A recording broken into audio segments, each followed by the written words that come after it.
আল্লাহ সুবহানাহু ওয়া তাআলার মহান দরবারে লাখো শুকরিয়া আদায় করছি, যিনি আমাদেরকে প্রত্যেক জুমা নামাজকে সালাতুল জুমা আদায় করার জন্য মসজিদে আসার তৌফিক দান করলেন। এজন্য বলি আলহামদুলিল্লাহ। দরুদ ও সালাম বর্ষিত হোক মানবতার মুক্তিদূত মহান দিশারি বিশ্ব নবী মুহাম্মদুর রাসূলুল্লাহ সাল্লাল্লাহু আলাইহি ওয়াসাল্লামের উপর, যিনি আমাদেরকে আল্লাহর বিধিবিধান পুঙ্খানুপুঙ্খভাবে পৌঁছিয়ে দিয়েছেন সাল্লাল্লাহু আলাইহি ওয়াসাল্লাম। আজকের জুমার খুতবার আলোচ্য বিষয় হচ্ছে মিথ্যা সাক্ষ্য দানের ভয়াবহতা। বর্তমান সময়ে বিভিন্ন জায়গায় মানুষেরা মিথ্যা সাক্ষ্য দিয়ে মিথ্যাকে পরিচালিত করতেছে, মিথ্যার উপরে আস্থা রাখছে। এরকম সমাজে আছে কি আছে না? মিথ্যা সাক্ষীর মাধ্যমে অন্যায়ভাবে কাউকে জুলুম করতেছে, অন্যায়ভাবে কাউকে অত্যাচার নির্যাতন করতেছে, কারো অন্যায়ভাবে কারো জায়গা জমি কেড়ে নিচ্ছে, অন্যায়ভাবে কাউকে বিভিন্নভাবে ফাঁসির কাষ্টে ঝুলিয়ে দিচ্ছে, এমনিভাবে অন্যায়ভাবে কাউকে মিথ্যাবাদী হিসেবে আখ্যা দিচ্ছে। এরকম আছে কি আছে না? সব কিছু মিথ্যা সাক্ষ্যদানের মাধ্যমে হচ্ছে। এজন্য আজকের জুমার খুতবার আলোচ্য বিষয় হবে মিথ্যা সাক্ষ্যদানের যেই সকল ভয়াবহতা, এই সম্পর্কে আজকের আলোচনা ইনশাআল্লাহ আজিজ। প্রথমে আমরা জানব মিথ্যা সাক্ষ্যদানের কি হুকুম, কি বিধান ইসলাম প্রদান করেছে। কুরআন কারীম আল্লাহ সুবহানাহু ওয়া তাআলা বললেন, ওয়াল্লাযীনা লা ইয়াশহাদুনা আয-যুর, কখনো তারা মিথ্যা সাক্ষ্য প্রদান করে না।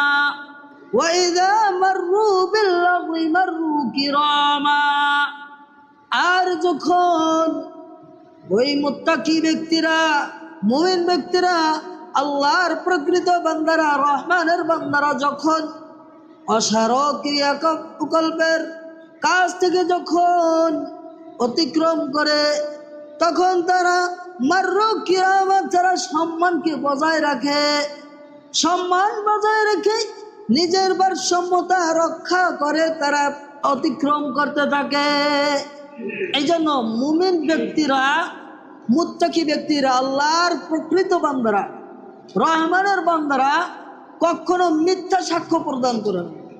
আল্লাহর প্রকৃত বান্দারা কখনো অসার অনর্থক কাজকর্মে লিপ্ত হবে না। হবে আজকের দুঃখজনক বিষয় হলেও সত্য, মুসলমান দাবি করে তবুও তারা অসারক কাজকর্মে, অনর্থক কাজকর্মে লিপ্ত। যেমনটা দেখা যাচ্ছে বিভিন্ন জায়গার রাস্তার মোড়ে মোড়ে ব্যক্তিদেরকে দেখা যাচ্ছে তাস খেলায় মত্ত, দাবা খেলায় মত্ত, জুয়া খেলায় মত্ত। এরকম সমাজে পাওয়া যায় কি যায় না? নামদারি মুসলমানেরা তারা এইরকম কাজকর্মে লিপ্ত। অতএব এগুলো থেকে আমাদেরকে সাবধান হতে হবে। উচিত কি উচিত নয়? অবশ্যই উচিত। আব্দুল্লাহ ইবনে আব্বাস রাদিয়াল্লাহু তাআলা আনহুমা বললেন, শাহাদাতুজ জুরি মিন আকবারিল কাবায়ের, মিথ্যা সাক্ষ্য হচ্ছে সবচেয়ে বড় গুনার চেয়ে বড় গুনাহ, অর্থাৎ কাবিরা গুনাহ। এজন্য আমাদেরকে মিথ্যা সাক্ষ্য কখনো প্রদান করা যাবে না। যাবে? আব্দুল্লাহ ইবনে আব্বাস রাদিয়াল্লাহু তাআলা আনহুমা এরপর বলেন, ওয়া কিতমানুহা কাযালিক, এবং সঠিক তথ্য সাক্ষ্য দেওয়াটাকে গোপন করা, এটাও হচ্ছে একটা কাবিরা গুনার অন্তর্ভুক্ত। অর্থাৎ সত্য সাক্ষ্য কখনো গোপন করা যাবে না, আর মিথ্যা সাক্ষ্য কখনো প্রদান করা যাবে না। যাবে? সাবধান, সাবধান হয়ে যাওয়া আমাদেরকে দরকার। যাই হোক, মিথ্যা সাক্ষ্য দেওয়ার কি কুফল রয়েছে এগুলো আমাদের জেনে নেওয়া দরকার। দরকার কি দরকার নয়? যদি আমরা জানতে পারি তাহলে এই অপরাধ থেকে আমরা বেঁচে থাকতে পারবো ইনশাআল্লাহ আজিজ। যে অপরাধগুলো রয়েছে, যে কুফলগুলো রয়েছে মিথ্যা সাক্ষ্য প্রদানের, তার মধ্যে এক নম্বর কুফল হচ্ছে মিথ্যা সাক্ষ্য দেয়, এটা হচ্ছে কাবিরা গুনার অন্তর্ভুক্ত। নাউজুবিল্লাহ। রাসূল সাল্লাল্লাহু আলাইহি সাল্লাম সাহাবায়ে কিরামদেরকে সম্মুখে রেখে জিজ্ঞাসা করলেন, হে আমার সাহাবায়ে কিরাম, আমি কি তোমাদেরকে কাবিরা গুনাহ সম্পর্কে অবহিত করব? তখন সাহাবায়ে কিরাম বললেন, হে আল্লাহ রসুল, হ্যাঁ আপনি আমাদেরকে অবহিত করুন। তখন রসুল সাল্লাল্লাহু আলাইহি সাল্লাম বললেন, আল ইশরাকু বিল্লাহ, 1 নম্বর কাবিরা গুনাহ হচ্ছে আল্লাহর সাথে অংশীদার করা। আল্লাহর সাথে কি করা? অংশীদারিত্ব করা। ওয়া উকুকুল ওয়ালিদাইন, এবং পিতামাতার অবাধ্য হওয়া। পিতামাতার কখনো অবাধ্য হওয়া যাবে? আল্লাহর সাথে কখনো শিরিক করা যাবে? যত প্রকার গুনাহ রয়েছে সকল প্রকার গুনার মধ্যে পাওয়ারফুল একটি গুনাহ হচ্ছে কি? আল্লাহর সাথে অংশীদার করা। এরপরে 2 নম্বর পাওয়ারফুল কবিরা গুনাহ হচ্ছে আল্লাহর অবাধ্য হওয়ার পরেই পিতামাতার অবাধ্য হওয়া। 3 নম্বর কাবিরা গুনাহ, মারাত্মক কাবিরা গুনাহ, নবী সাল্লাল্লাহু আলাইহি সাল্লাম বলার পূর্বে তিনি ওয়াকানা মুত্তাকিয়ান, হাদিসে রাবি বলতেছেন রাসূল সাল্লাল্লাহু আলাইহি সাল্লাম এইভাবে হেলান দেওয়া অবস্থায় ছিলেন। ফাজালাস, এরপরে রাসূল সাল্লাল্লাহু আলাইহি সাল্লাম সোজা হয়ে বসলেন। এই হাদিসের রাবি বলতেছেন রাসূল সাল্লাল্লাহু আলাইহি সাল্লাম একাধিকবার সোজা হয়ে বসে এই কথা বলতে থাকলেন, আলা ওয়াকাউলু যুরি ওয়া শাহাদাতি যুর, সাবধান সাবধান, তোমরা মিথ্যা কথা বলা থেকে বেঁচে থাকো এবং মিথ্যা সাক্ষ্য দেওয়া থেকে বেঁচে থাকো। আর রাবি বলতেছে ফামা যারা ইয়াকুলুহা হাত্তা কুলতু লা ইয়াসকুত, তিনি রাসূল সাল্লাল্লাহু আলাইহি সাল্লাম অনবরত এই কথা বলতে থাকলেন, হে আমার সাহাবায়ে কেরাম, তোমরা মিথ্যা কথা বলা থেকে বেঁচে থাকো, মিথ্যা সাক্ষ্য দেওয়া থেকে বেঁচে থাকো, এইভাবে বারবার বলতেছিলেন। এমত অবস্থায় রাসূল সাল্লাল্লাহু আলাইহি সাল্লাম যে বলতেছিলেন, রাবি বলতেছেন আমি মনে মনে বললাম লা ইয়াসকুত, নবী সাল্লাল্লাহু আলাইহি সাল্লাম হয়তো মনে হয় এটা বলতেই থাকবেন, হয়তো থামবেন না। তার মানে এই হাদিসে রাসূল সাল্লাল্লাহু আলাইহি সাল্লাম বারবার এই কথা কেন বললেন? এই কথা বলার উদ্দেশ্য হচ্ছে মিথ্যা সাক্ষ্য দেওয়া, আর মিথ্যা কথা বলা হচ্ছে মারাত্মক গুনাহ, কাবিরা গুনার মধ্যে মারাত্মক কাবিরা গুনাহ, ঠিক কিনা? জঘন্যতম খারাপ একটি গুনাহ। এজন্য মিথ্যা কথা, মিথ্যা সাক্ষ্য দেওয়া কখনো বলা যাবে। এই হাদিসের আরেকটা গুরুত্বপূর্ণ বিষয়, রাসূল সাল্লাল্লাহু আলাইহি সাল্লাম প্রথম 2টি কাবিরা গুনাহ বলতেছিলেন, তখন রাসূল সাল্লাল্লাহু আলাইহি সাল্লাম হেলান দেওয়া ছিলেন, আল ইশরাকু বিল্লাহ ওয়া উকুকুল ওয়ালিদাইন, তিনি আল্লাহর সাথে শিরিক করা এবং পিতামাতার অবাধ্য হওয়া 2টি হেলান দেওয়া অবস্থা বললেন। এরপরে রাসূল সাল্লাল্লাহু আলাইহি সাল্লাম সোজা হয়ে বললেন যে শাহাদাতি যুর ওয়া কাউলি যুর, মিথ্যা সাক্ষ্য দেওয়া আর মিথ্যা কথা বলা। এখানে সোজা হয়ে বলার অর্থ হচ্ছে রাসূল সাল্লাল্লাহু আলাইহি সাল্লাম খুব গুরুত্বের সহিত এই কাবিরা গুনাহটাকে ইঙ্গিত করে দিলেন যে কখনো তোমরা মিথ্যা সাক্ষ্য দেবে না, মিথ্যা কথা বলবে না। এজন্য আমাদেরকে কখনো কোনো ক্রমে মিথ্যা কথা বলা যাবে, মিথ্যা সাক্ষ্য দেওয়া যাবে? সাবধান, আমাদেরকে সাবধান হয়ে যাওয়া দরকার। এমনিভাবে মিথ্যা সাক্ষ্য দেওয়ার আরেকটা কুফল হচ্ছে, মিথ্যা সাক্ষ্য দেওয়া এটা হচ্ছে শিরকের সমতুল্য একটা অপরাধ। নাউযুবিল্লাহি মিন যালিক। হাদিসের বর্ণনা এসেছে, আব্দুল্লাহ ইবনে মাসউদ রাদিয়াল্লাহু তাআলা আনহু বলতেছেন, উদিলাত শাহাদাতু যুরি বিল ইশরাকি বিল্লাহ, মিথ্যা সাক্ষ্য দেওয়া হচ্ছে আল্লাহর সাথে অংশীদার করার সমতুল্য অপরাধ। নাউযুবিল্লাহ। তাইলে কত বড় কাবিরা গুনাহ, কত বড় মারাত্মক গুনাহ হলে শিরকের সাথে সম্পর্ক হতে পারে। এরপর আব্দুল্লাহ ইবনে মাসউদ রাদিয়াল্লাহু তাআলা আনহু এই কথা বলার পরে কুরআন কারীমের একটি আয়াত তেলাওয়াত করলেন।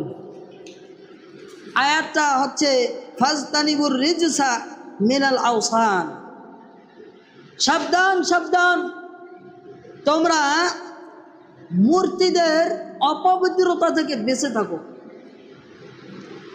ওয়াজতানিবু কওলা যুর, এবং তোমরা মিথ্যা সাক্ষ্য দেওয়ার অপবিত্রতা থেকে বেঁচে থাকো। আল্লাহ সুবহানাহু ওয়া তাআলা এরপরে বলেন হুনাফা লিল্লাহি গায়রা মুশরিকিনা বিহি, অর্থাৎ তোমরা আল্লাহর একনিষ্ঠ বান্দা হয়ে যাও এবং কোন ক্রমে তোমরা শিরক আল্লাহর সাথে অংশীদার করিও না। তাহলে এই আয়াত দ্বারা স্পষ্ট বোঝা যায় যে মিথ্যা সাক্ষ্য দেওয়া হচ্ছে প্রথম যে কাবিরা গুনাহ, পাওয়ারফুল গুনাহ শিরক। এই শিরকের সমতুল্য পরিমাণ অপরাধ এই মিথ্যা সাক্ষ্য দেওয়া। এই জন্য কোনো ক্রমে কোনো সময় আমাদেরকে মিথ্যা সাক্ষ্য দেওয়া যাবে না, যাবে সাবধান। এমনিভাবে মিথ্যা সাক্ষ্য দেওয়ার আর একটা কুফল হচ্ছে মিথ্যা সাক্ষ্য দেওয়া, এটা অন্যের প্রতি জুলুম করা হয়, এটা অন্যের প্রতি জুলুম করা হয়। যেমনটা সুনান আবু দাউদের 3584 নম্বর হাদিসে এসেছে। এমনিভাবে মিথ্যা সাক্ষ্যের মাধ্যমে অন্যের হক নষ্ট করা হয়, অন্যের হক নষ্ট করা হয় কি হয় না, হয় না? যেমনটা দেখেন রাসূল সাল্লাল্লাহু আলাইহি সাল্লাম তিনি বললেন, তোমরা কি সবচেয়ে গরিব ব্যক্তি সম্পর্কে জানো? তখন রাসূল সাল্লাল্লাহু আলাইহি সাল্লামের সাহাবায়ে কেরাম বললেন, আল্লাহ রাসূল, আমরা তো জানি সবচেয়ে গরিব ওই ব্যক্তি যার টাকা পয়সা ধন সম্পদ নাই, ওই ব্যক্তি হচ্ছে গরিব। তখন রাসূল সাল্লাল্লাহু আলাইহি সাল্লাম বললেন, না, ওই ব্যক্তি কিয়ামতের দিন সবচেয়ে গরিব হবে যেই ব্যক্তির নামাজ রোজা সব ইবাদতে পরিপুষ্ট, অর্থাৎ পরিপূর্ণ, সব ইবাদত আছে, কোনো ইবাদতে ঘাটতি নাই।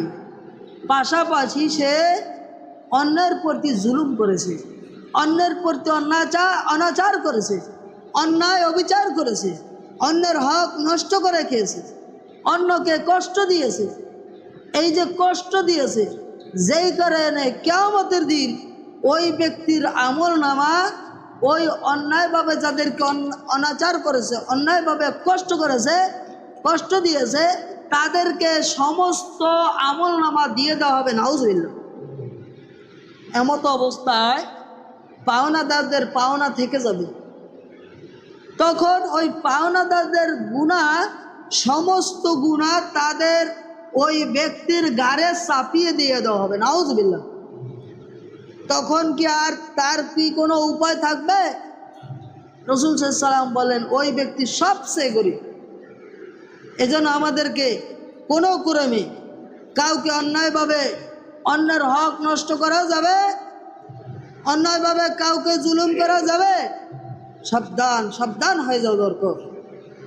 এমনিভাবে মিথ্যা সাক্ষ্য দেওয়ার আর একটা কুফল হচ্ছে নেক আমলগুলো কবুল হবে না, নাউজুবিল্লাহ। নেক আমল কি হবে না? কবুল হবে না। রাসূল সাল্লাল্লাহু আলাইহি সাল্লাম রোজা সম্পর্কে বলতে গিয়ে এক সময় বললেন, লাম ইয়াদা কওলা যুরি ওয়াল আমালা বিহি ওয়াল জাহালা ফালাইসা লিল্লাহি হাজাতুন আইয়াদা তাআমুহু ওয়া শারাবুহু। রোজা সম্পর্কে বলতে গিয়ে তিনি বললেন, যেই ব্যক্তি রোজা রাখলো অথচ ওই ব্যক্তি মিথ্যা সাক্ষ্য দেওয়া বর্জন করতে পারলো না, এবং এই ধরনের মিথ্যা কার্যকলাপ, অশ্লীলতা, বেহায়াপনা, খারাপ কাজগুলো থেকে বেঁচে থাকতে পারলো না, ওই ব্যক্তির খাবার খাওয়া থেকে বিরত থাকা এবং পানি পান করা থেকে বেঁচে থাকার আল্লাহর কোনো প্রয়োজন নাই। এজন্য আমাদেরকে কি করতে হবে? কোনো ক্রমে মিথ্যা সাক্ষ্য দেওয়া যাবে না, অশ্লীলতা, বেহায়াপনা, খারাপ কাজ করা যাবে না, যাবে। যদি খারাপ কাজগুলো করি, মিথ্যা সাক্ষ্য দেই, তাহলে মনে রাখবেন নেক আমলগুলো কবুল হবে না। এজন্য খুব সাবধানতার সাথে আমাদেরকে জীবন পরিচালনা করার চেষ্টা করতে হবে। এমনিভাবে মিথ্যা সাক্ষ্য দেওয়ার আর একটা কুফল হচ্ছে, এই মিথ্যা সাক্ষ্য দেওয়ার মাধ্যমে হালালকে হারাম করা হয় আর হারামকে হালাল করা হয়, নাউজুবিল্লাহ।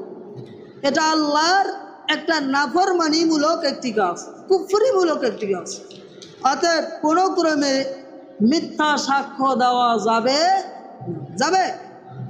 এমনিভাবে মিথ্যা সাক্ষ্য দেওয়া এটা হচ্ছে কিয়ামতের একটি অন্যতম আলামত। রাসূল সাল্লাল্লাহু আলাইহি সাল্লামের যখন তিনি কিয়ামতের আলামত সম্পর্কে বলতেছিলেন, এমত অবস্থায় তিনি বলেন, ইন্না বাইনা ইয়াদাই সাহ, নিশ্চয় কিয়ামত যখন নিকটবর্তী হয়ে যাবে তখন কয়েকটি আলামতগুলো বললেন। এর মাঝখানে তিনি বললেন ওয়াকাতাল আরহাম, এই কিয়ামত যখন নিকটবর্তী হয়ে যাবে তখন মানুষের আত্মীয়তা সম্পর্ক ছিন্ন করে ফেলবে। নাউজুবিল্লাহ। আজকের বর্তমান সমাজে দেখা যায় কি যায় না, আত্মীয়তা সম্পর্ক ছিন্ন করতেছে, তাদের সাথে কোনো সম্পর্ক রাখে না, এইরকম সমাজে পাওয়া যায় কি যায় না? অভাব নাই। এমনিভাবে রাসূল সাল্লাল্লাহু আলাইহি সাল্লাম বললেন ওয়া শাহাদাতা জুর, এবং মিথ্যা সাক্ষ্য দেওয়া। কিয়ামতের পূর্বের নিকটবর্তী হবে, তখন মানুষেরা কি করবে? আত্মীয়তা সম্পর্ক ছিন্ন করে দিবে এবং মিথ্যা সাক্ষ্য দেওয়া শুরু করে দিবে। এমনিভাবে ওয়াকিতমানা শাহাদাতিল হক, এবং হক সাক্ষ্য দেওয়া, সঠিক সত্য সাক্ষ্য দেওয়া থেকে মানুষেরা গোপন রাখবে। সত্য সাক্ষ্য মানুষেরা দিবে না, সত্য সাক্ষ্য দিতে মানুষেরা ভয় করবে। আজকের বর্তমান সমাজে ক্ষমতাসীনদের ক্ষমতার কারণে মানুষেরা সত্য সাক্ষ্য দেওয়া থেকে বিরত থাকে। এরকম সমাজে পাওয়া যায় কি যায় না? ক্ষমতাসীনদের ক্ষমতার কারণে সত্য কথা থেকে বেঁচে থাকে, সত্য কথা বলতে পারে না ভয়ের কারণে, জীবন নাশের ভয়ের কারণে, বিভিন্ন বিপর্যয়ের পূর্বাভাসের দিকে লক্ষ্য রেখে সত্য সাক্ষ্য দেয় না, এগুলো গোপন রাখে। নিজেদের কষ্ট নিজেদের মধ্যে চেপে রাখে। অভাব নাই। এটা হচ্ছে কিয়ামতের একটি আলামত। এরপরে নবী সাল্লাল্লাহু আলাইহি সাল্লাম বললেন অজহুরুল কলাম, এবং বেশি বেশি লিখনি, এটা কিয়ামতের পূর্বে প্রকাশ পাবে। এমনিভাবে মিথ্যা সাক্ষ্য দেওয়ার আর একটা কুফল হচ্ছে জাহান্নামে যাওয়ার অন্যতম একটি কারণ হচ্ছে মিথ্যা সাক্ষ্য দেওয়া। হাদিসের বর্ণনা এসেছে, রাসূল সাল্লাল্লাহু আলাইহি সাল্লাম বললেন লাইসা মিন রাজুলিন আদআ লিগায়রি আবিহি ওয়া হুয়া ইয়ালামুহু ইল্লা কাফারা, যেই ব্যক্তি জেনে শুনে নিজের পিতাকে পিতা হিসেবে পরিচয় না দিয়ে অন্য ব্যক্তিকে পিতা হিসেবে পরিচয় দেয়, এরকম আছে কি আছে না? সমাজে আছে না? রাসূল সাল্লাল্লাহু আলাইহি সাল্লাম বললেন ইল্লা কাফার, ওই ব্যক্তি যেন কুফরি করলো, ওই ব্যক্তি কাফের হয়ে গেল। নাউজুবিল্লাহ। নিজের বাপকে বাপ হিসেবে পরিচয় দেয় না, অন্যকে বাপ হিসেবে পরিচয় দেয়। এরপরে রাসূল সাল্লাল্লাহু আলাইহি সাল্লাম বললেন অমানিদ্দা মা লাইসা লাহু ফালাইসা মিন্না, এবং যেই ব্যক্তির কোনো কিছু প্রয়োজন ছাড়া মিথ্যাভাবে অন্যায়ভাবে কোনো কিছু দাবি করে ফালিয়াতাবাওয়া মাকাদাহু মিনান নার, ওই ব্যক্তি যেন তার স্থানকে জাহান্নাম করে নিল। নাউজুবিল্লাহ। তাহলে মিথ্যা সাক্ষ্যের মাধ্যমে যদি নিজের পিতাকে গোপন রেখে নিজের পিতাকে পরিচয় নিয়ে দিয়ে অন্যকে নিজের পিতা হিসেবে দাবি করে, এটা যদি জাহান্নামে যাওয়ার অন্যতম কারণ হয়ে থাকে, কুফরি হয়ে থাকে, তাহলে মনে করেন যে মিথ্যা সাক্ষ্য দেওয়া কত বড় একটি জঘন্য খারাপ কাজ। এজন্য আমাদেরকে এই সকল খারাপ কাজ থেকে, গুনাহের কাজ থেকে আমাদেরকে বেঁচে থাকা উচিত কি উচিত নয়? অবশ্যই উচিত। এমনিভাবে মিথ্যা সাক্ষ্য দেওয়া প্রদানের যেই সকল শাস্তি রয়েছে, ইসলামে যেই শাস্তি রয়েছে, এই সম্পর্কেও আমাদেরকে জেনে নেওয়া দরকার। ইমাম শাফি রহমতুল্লাহ আলাইহি, ইমাম মালিক রহমতুল্লাহ আলাইহি, এমনিভাবে ইমাম আহমদ বিন হাম্বল রহমতুল্লাহ আলাইহি, এদের মাযহাবে কোনো ইমামগণ বলেন যে মিথ্যা সাক্ষ্যদানের শাস্তি হচ্ছে সর্বোচ্চ 10 বৃত্রাঘাত করতে হবে, সর্বোচ্চ 10 বৃত্রাঘাত করতে হবে। কেউ বলছেন মিথ্যা সাক্ষ্য দেওয়ার কারণে তার মুখ কালো করে দিতে হবে এবং তার মাথা নেড়া করে দিতে হবে। এমনিভাবে বিভিন্ন উলামায়ে কেরাম এর শাস্তি আর বিভিন্ন অভিমত প্রকাশ করেছেন। এজন্য মিথ্যা সাক্ষ্য দেওয়া এটা আমাদেরকে জেনে নিতে হবে, এটা কাবিরা গুনাহ, এটা মারাত্মক গুনাহ। আল্লাহর কাছ থেকে আমাদেরকে এই মিথ্যা সাক্ষ্য দেওয়া থেকে বেঁচে থাকার জন্য আল্লাহর কাছে প্রার্থনা করতে হবে। যাই হোক, মিথ্যা সাক্ষ্য দানের প্রতিভয় আরও কিছু সংশ্লিষ্ট বিষয় আমরা জেনে নেব। সাক্ষ্য প্রদানের সংশ্লিষ্ট কিছু বিষয় এখন আমরা জেনে নেব। তার মধ্যে একটা হচ্ছে অন্যায় সাক্ষ্য কখনো দেওয়া যাবে না। অন্যায় সাক্ষ্য কখনো দেওয়া যাবে, অন্যায়ভাবে কোনো সাক্ষ্য দেওয়া যাবে না। লানা রাসূলুল্লাহ সাল্লাল্লাহু আলাইহি সাল্লাম আকিলার রিবা ওয়া মুকিলাহু ওয়া কাতিবাহু ওয়া শাহিদাইহি ওয়া ক্বালা হুম সাওয়া। রাসূল সাল্লাল্লাহু আলাইহি ওয়াসাল্লাম সুদ গ্রহণকারী ব্যক্তি এবং সুদ প্রদানকারী ব্যক্তি, যেই ব্যক্তি সুদ দেয় এবং যেই ব্যক্তি সুদ গ্রহণ করে, আর যেই ব্যক্তি সুদের সাক্ষ্য প্রদান করে, এই তিন ব্যক্তি। আর এক ব্যক্তি যে ব্যক্তি সুদের ব্যাপারে লিপিবদ্ধ করে লেখে, এই চারজন ব্যক্তি সম্পর্কে রাসূল সাল্লাল্লাহু আলাইহি ওয়াসাল্লাম বলেন হুম সাওয়া। এই চারজন ব্যক্তি গুনাহের ক্ষেত্রে সমানভাবে গুনাহগার হয়ে যাবে, নাউযুবিল্লাহ। এজন্য আমাদেরকে কখনো এই সুদের সাথে সম্পর্ক রাখা যাবে না, যাবে সুদের সাথে সম্পর্ক রাখা যাবে না। তাহলে চারজন ব্যক্তি, কোনো ব্যক্তি, যেই ব্যক্তি সুদ প্রদান করলো, আর যেই ব্যক্তি সুদ গ্রহণ করলো, যেই ব্যক্তি সুদ লিপিবদ্ধ করলো, লিখে রাখলো, আর যেই ব্যক্তি যারা সুদের সাক্ষী হইল, এই চারজন ব্যক্তি। এই চারজন যে ব্যক্তি, যেই ব্যক্তি সুদের সাক্ষী দিয়েছে সে তো আর সুদ খায় না, খাইছে। আর যেই ব্যক্তি লিখে রাখছে, দলিল লিখছে অথবা ওই বা ইসের মাধ্যমে স্টামে লিখে রাখছে, ওই ব্যক্তিও তো সুদ খায় না, খাইছে। এই দুইজন ব্যক্তি আর যেই ব্যক্তি সুদ দিয়েছে, এই ব্যক্তিরাও কিন্তু সমান গুনাহের অপরাধী হয়ে যাবে। সাবধান হয়ে যাওয়া দরকার। আপনি আমি জানি যে মায়ের সাথে জিনা করার সমতুল্য অপরাধ, তাইলে কত বড় গুনাহ সুদ। এত বড় গুনাহ জানার পরেও আমরা কেন সুদের সাথে সম্পর্ক রাখছি?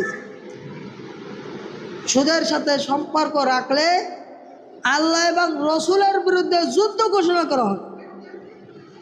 নামাজ করলাম, আদায় করলাম, রোজা রাখলাম, ভালো ভালো ইবাদত করলাম, হাজ করলাম, অথচ সুদের সাথেও সম্পর্ক রাখলাম। কোন কাজে আসবে? এই ইবাদত আমলে কাজে আসবে? আল্লাহ রসুলের বিরুদ্ধে যুদ্ধ ঘোষণা করে দিয়ে এই আমলের কোনো কি প্রয়োজন? অতএব এই অপরাধ থেকে আমাদেরকে বেঁচে থাকার চেষ্টা করতে হবে।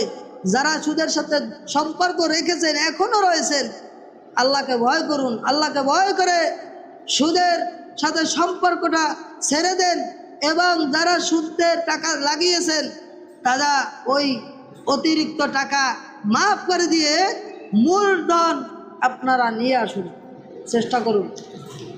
সাবধান। এমনিভাবে সাক্ষ্য দেওয়ার সংশ্লিষ্ট আর একটা বিষয় হচ্ছে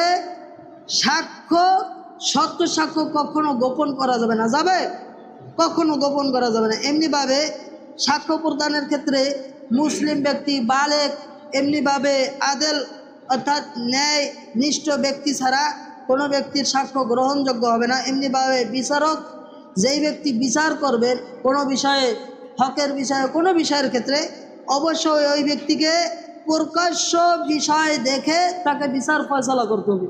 কোনো ক্রমে মিথ্যার আশ্রয় নেওয়া যাবে না, ঘুষের আশ্রয় নেওয়া যাবে না। আজকের বিভিন্ন জায়গায় দেখা যায়, বিভিন্ন সমাজে দেখা যায়, ঘুষের মাধ্যমে এক পক্ষ থেকে টাকা নেয়, আবার অন্য পক্ষ থেকেও টাকা নেয়। উভয় পক্ষকে সন্তুষ্ট রাখার জন্য কোনো ফয়সালা না করে ওই বিচারটাকে জিয়ে রাখে, তারপর দুই পক্ষ থেকে গনে টাকা নেয়। এরকম সমাজে পাওয়া যায় কি যায় না? এদের উপর আল্লাহর লানত করুক। অতএব সাবধান সাবধান, এই সকল কাজ আমাদের করা উচিত নয়। এমনিভাবে বিচারকের কাছে যদি কোনো বিষয়ে সঠিক তথ্য প্রমাণিত হয় তাহলে সেই উপরে ফয়সালা করতে হবে। মিথ্যা সাক্ষ্য প্রদানের উপরে কখনো ফয়সালা করা যাবে না। যাবে? আল্লাহ সুবহানাহু ওয়া তাআলা আমাদেরকে সঠিক বুঝে আমল করবার তৌফিক দান করুন। আমিন। ওয়া আখির দাওয়ানা আনিল হামদুলিল্লাহি রাব্বিল আলামিন। আকুলু কওলি হাযা আস্তাগফিরুল্লাহ লি ওয়া লাকুম ওয়া লিসাইরিল মুসলিমিন মিন কুল্লি জামবি ওয়া আতুবু ইলাইক। সুবহানাকাল্লাহুম্মা ওয়া বিহামদিকা আশহাদু আল লা ইলাহা ইল্লা আনতা আস্তাগফিরুকা ওয়া আতুবু ইলাইক।